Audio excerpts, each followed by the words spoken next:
Hey guys, welcome back to Sherry's Corner. Today's video is just a vlog when I was in Pittsburgh when my husband was in the hospital.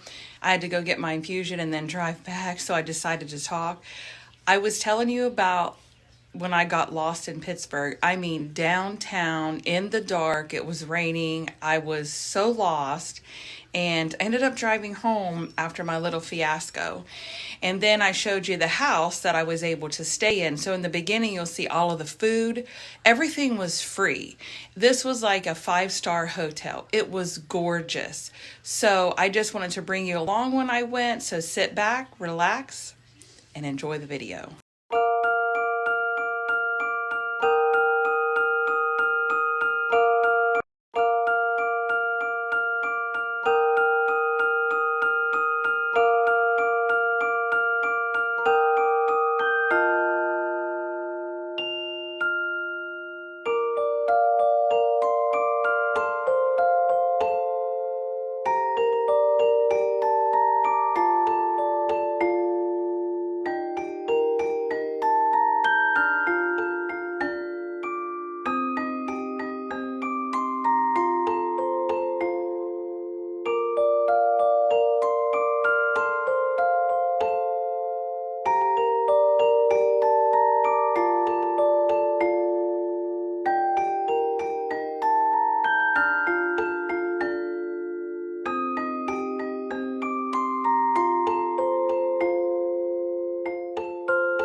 Okay guys, I took you down the hallway and showed you the kitchen. This is the room. I'll have to stop the camera and turn it around, but it's okay. But you'll see the stuff right here. I just brought that back from the kitchen. I'm gonna eat my dinner right there. But this is called the Fisher House, and it is free to the veterans, families, and wives who have to stay, who drive over 60 miles away, and we're like 2.5 hours away from. So they put me up. So I think it's great. It started to rain. I think it's such a blessing. I cried, but let me turn around and show you. Well, I can probably do it like this. There's a bed, and there's the desk that I'll be eating from, and then it has a TV, this huge closet,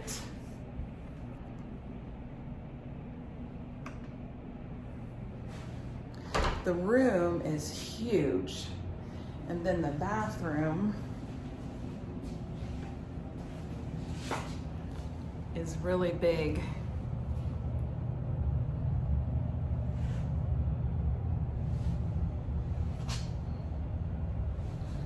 And then back this way to the bedroom.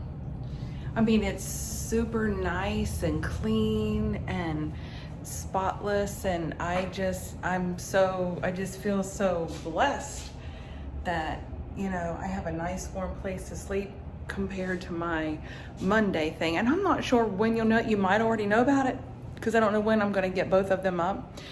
But this was it. This is where I'm staying until he gets to come home. So I just wanted to show you guys that.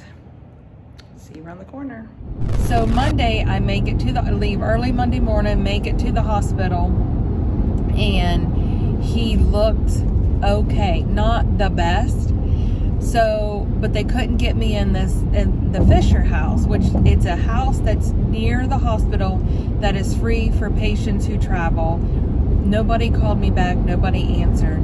So I made, I'm sitting in the hospital beside my husband, and I make my own hotel appointment. And I looked, the reviews are like, oh, okay, it's good. And it's Wyndham. So, you can't go wrong with Wyndham. You can if you are in Pittsburgh. You don't know your way around, and you don't know what's a good side of town or what's a good side of, So we're sitting there, and then I realized I forgot my pajamas. And so I Google Dollar General or Family Dollar, and there was one a mile from the hospital, and the hotel that I was going to stay at was 1.6 miles from the hospital. I'm like, perfect, everything's close.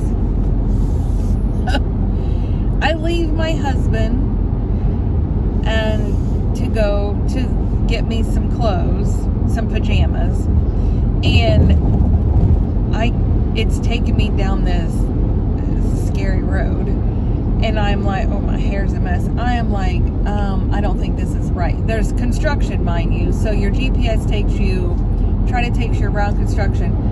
I end up down this dark alley, and I see the Family Dollar sign. I'm like, okay, there it is. There's no parking. You have to park on the road. There's nowhere for me to pull over.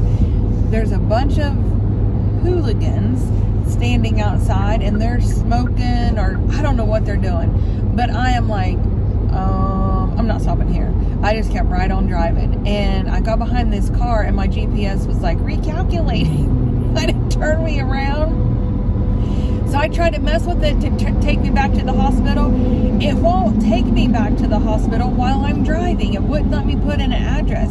It gave me this alarm that says, you can't do that while you're driving. And I'm like, oh my gosh. And so I follow this car. And I'm driving in 2 miles. Car, and I'm like, oh my gosh, I don't know where he's going. And I'm following him. And I start going through this tunnel. And by this time, my heart's racing, and I'm getting a little tears in my eyes. I'm like, I'm going to end up somewhere. So I call my husband, and I'm crying. I'm like, I'm somewhere in Pittsburgh, and I'm in this tunnel, and I don't know where I'm going. And I see this AutoZone at the end of the tunnel.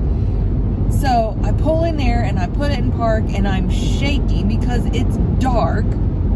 It's just starting to rain. So I type in the hospital again. So I type it in, go back to the hospital, find my hotel. I'm like, I'll sleep in my darn jeans. I don't need anything. And I have a t-shirt. So I find the hotel, and I go down this hill, and I'm like, this cannot be the hotel. I'm like, where's the entrance? You know, and my GPS is like, destination is on your left. I am like, no, this isn't right. This is not right. Fourth. I find a parking spot, and I turn in, and I see a little sign that says Wyndham customer parking only 15 minutes. Just go in. So I go in, and the lady's in there, and I said, where do you park at? She goes, well, you got to go out and make a left, and it's $15 a day to park. And I said, $15 a day to park? You guys are charging me $120 for the room, and you said that's the hospital rate, and now you're going to charge me $15 a day to park? I'm like, that's not right. So I get my key, I leave, I try to go find this. There's another dollar store supposedly down the road. No, it's wanting to take me back to that one that was in Ghetto Land. And I'm like, I look in front of me, and there's a Rite Aid, and right to the right of Rite Aid, there's a grocery store. And I'm like, perfect. There's Rite Aid. I'll go grab me a pair of sweats. I'll run over to the grocery store. I'll grab me some food, because they have no food around in the Pittsburgh area near the hotel and stuff, and it's dark. So I'm in Rite Aid, and I'm looking around. I'm like, do you guys not have any sweats or anything? They said, oh, we've sold out everything at Christmas time. If there's no clothes back there, we don't have any clothes. Well, then I'm in there, and all of a sudden I hear pow pow, and there's gunshots going off outside. And I look at the lady behind the counter, and she's like, oh yeah, that happens every night. And I'm like, I'm not going across to that grocery store. So I go try to find me some food, and I got me a box of chocolate Pop-Tarts, a can of ravioli, and 2 Diet Pepsis. And I check out, and I get it in my car, and I find the hotel. It's an underground parking. And I'm like, oh dear Jesus, I'm going under. I'm like, today's the day that I'm going to die in Pittsburgh for sure. My anxiety level is through the roof. As I'm turning in and go down, there's more gunshots outside. And then the fire trucks or cops, they start coming, and I'm like, oh my gosh. So when I pulled down in and underneath the parking, that thing closes really fast. I'm the only car there, and then there's two guys outside with a towel over their head, and I'm like, what do I do? So I back in, and I just was like, don't show them that you're scared. All of a sudden they throw the towels down and they take off running. And so I'm like, okay. So I'm looking at my bags, and I had 3 bags. Well, I hid one underneath the seat. And so I'm like, I'm only taking 2 in because I'm only going to do 1 trip and I'm done. I'm not going to make multiple trips because I wasn't even sure if that was the entrance to the hotel at this point. So I grabbed the hotel keys and I pulled my bags over my shoulder, and I put my ear pod in my ear, and I'm talking to my husband, and I'm shaking. And he's like, just go to your room and then lock the door. And he said, I'm right here. And I'm like you can come and save me.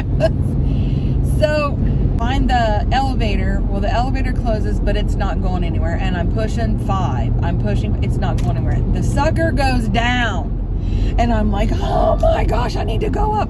So I start reading everything, and it says, you must use your room key to get to your room. Put it here. And I'm like, okay. So I put it there. It takes me up to 5. I get out of 5, and it's this dim hallway. It's 5 something to 5:35 this way. So I make a right. I'm walking down to the end of the hall. When I get down to the end of the hall, there's like a semicircle, and there's 5:30.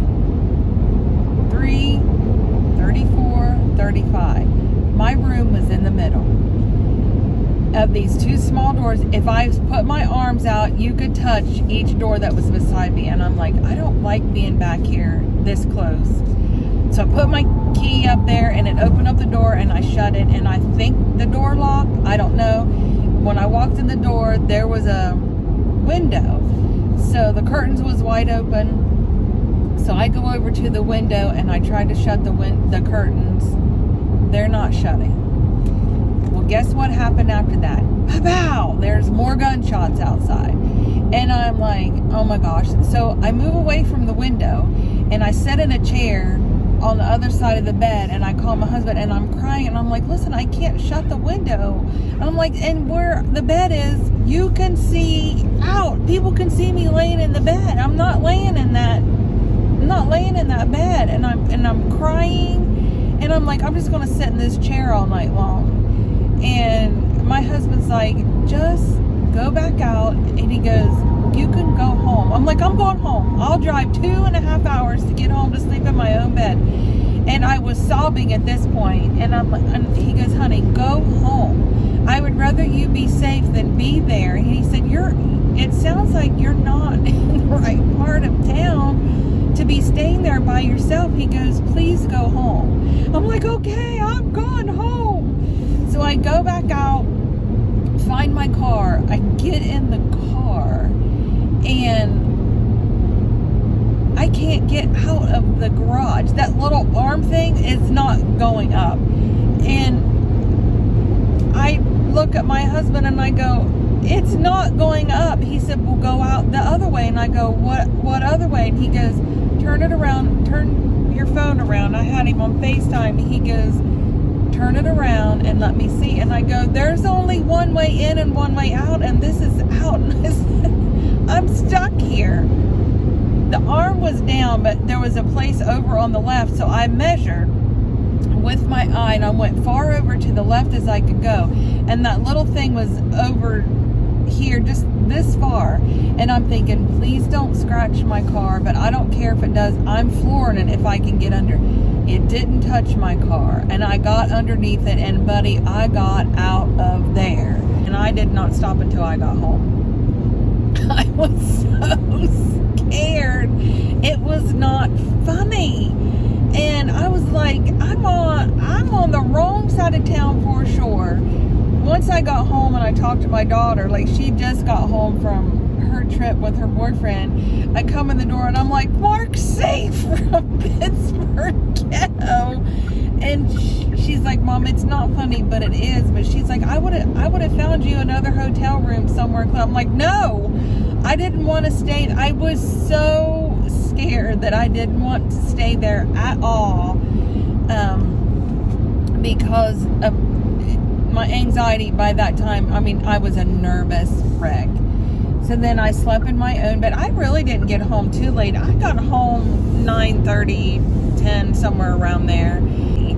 But they called me on Tuesday when I went back up to Pittsburgh, and I got to stay in the Fisher house. They already have me a room, and it's right beside the hospital.